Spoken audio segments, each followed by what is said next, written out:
Okay, picture this. What if I told you that you could wander the bustling streets of Tokyo or, I don't know, relax on the pristine beaches of the Maldives, literally without ever leaving your living room? Now, I know the traditional idea of tourism is all about packing bags, dealing with airport security, and catching flights. But there's a massive digital frontier opening up that's challenging that whole concept. So, welcome to this explainer on Metaverse tourism. Let's unpack the fascinating future of travel. So let's dive right into this big question. Can you actually travel the world from your couch? It sounds like straight up science fiction, right? But this isn't some distant future. It's a rapidly evolving reality happening right now. We are looking at a fundamental shift in how we might experience the globe. We're talking about completely breaking down the old barriers of time, money, and physical distance. All right, here's our itinerary for today's trip. First, welcome to virtual travel. Second, the engine, tech foundations.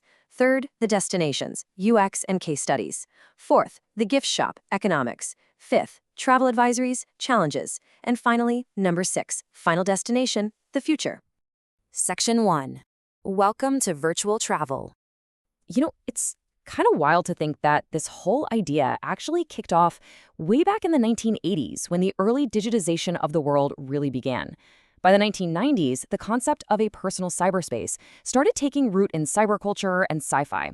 But the massive, undeniable turning point for all of us, that was 2020. The COVID-19 pandemic hit, and the entire world was forced to socialize online. Fast forward just a year to 2021, and we saw the gaming platform Roblox listed on the New York Stock Exchange, specifically under the Metaverse concept. That was huge. It marked a definitive shift toward a Web 3.0 reality. And actually, the very definition of the word reveals its ultimate ambition. Metaverse basically combines the prefix meta, meaning beyond, with universe. So quite literally, it means a universe beyond reality. It's this incredible convergence where virtually enhanced physical reality meets a physically persistent virtual space. Basically, we're not just talking about a video game here. It's an alternative universe. Section 2. The engine. Tech foundations. Now, obviously, this doesn't run on magic.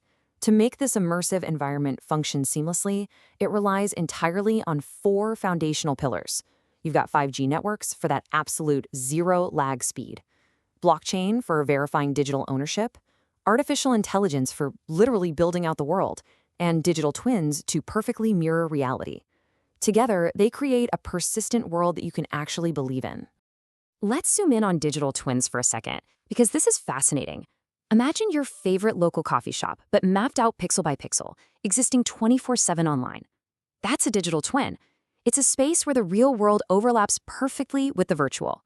You're entering an environment where socialization, communication, and work are happening continuously, totally mirroring our physical, real-world interactions.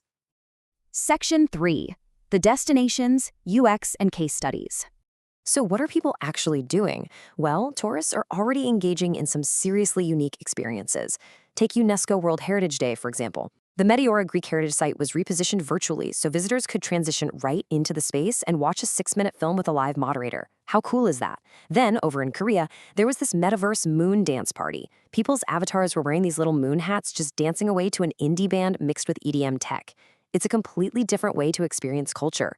Or look at the Yuantong Temple and Muli Mountains. They actually provide specific social avatar photo ops. So just like you'd take a selfie on a real vacation, tourists can snap and share their virtual experiences. This quote really hits the nail on the head regarding the core philosophy here. The metaverse is essentially virtualization and digitization of the real world. The true draw of these destinations isn't just about looking at something, it's the unparalleled level of immersion and engagement. You aren't merely watching the world through a flat screen anymore. You're literally stepping inside a digital replica of it. Section 4. The gift shop, economics and marketing. Every good tour ends up at the gift shop, right? So let's talk money. Compare the massive expenses of real-world travel with the remarkably low barrier to entry for a virtual trip. Physical tourism, you're paying for flights, hotels, food, transportation, the whole shebang. But virtual tourism, honestly, it primarily requires VR goggles, which, sure, can range from a few bucks to a few thousand, and your standard internet traffic fee. That drastically shifts the paradigm of who can actually afford to quote-unquote travel. But make no mistake, there is serious money moving around here. The revenue streams are fascinating. You've got virtual land, which involves purchasing real estate for brand storefronts and marketing. There's virtual ticketing, charging entry for events, like that moon dance party we talked about. And then there are NFTs for digital ownership of unique assets.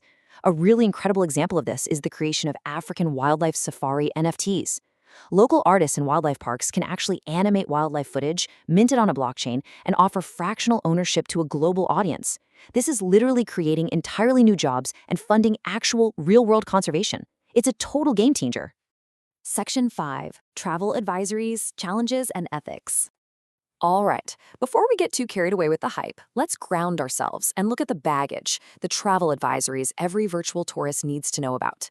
First up, there's cybersickness. This is real. A fuzzy connection or a dropped frame rate can cause actual nausea, dizziness, and headaches.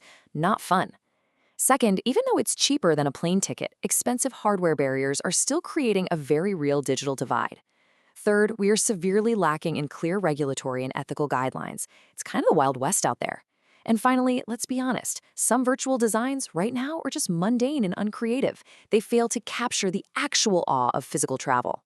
But perhaps the most absolutely critical concern here is privacy. Because you are spending extended time in these immersive environments, adversaries can potentially extract deeply personal location data, even covertly discovering your home or workplace, and harvest biometric data. The privacy of your digital twin is a major, and right now, unresolved vulnerability. Section 6. Final Destination, the Future. As we near the end of our trip, we absolutely have to talk about sustainability and environmental impact. Physical tourism often leads to severe overcrowding, pollution, and sometimes the literal destruction of heritage sites. There's a really tragic example in the source material of a beautiful, abandoned salt lake that blew up on Instagram. The result? Severe dirt, pollution, and the absolute ruin of the site from tourists. Virtual capacity, on the other hand, is limitless. It allows millions of visitors to experience these preserved environments simultaneously without leaving a single physical footprint behind. But, let's keep it in perspective. As this quote perfectly sums up, it is unlikely that reality itself could ever be fully replaced by mere images. The metaverse isn't here to replace the feeling of actual sand between your toes or the smell of real ocean air. Instead, it's developing as an accessible, sustainable, and highly interactive hybrid complement to physical travel. So, I want to leave you with a final thought to ponder. Will your next vacation be physical or virtual? Or perhaps, as the technology really catches up, a seamless blend of both. It is a fascinating evolution of the human experience. Thank you so much for joining me on this explainer. Keep exploring, and I'll catch you next time.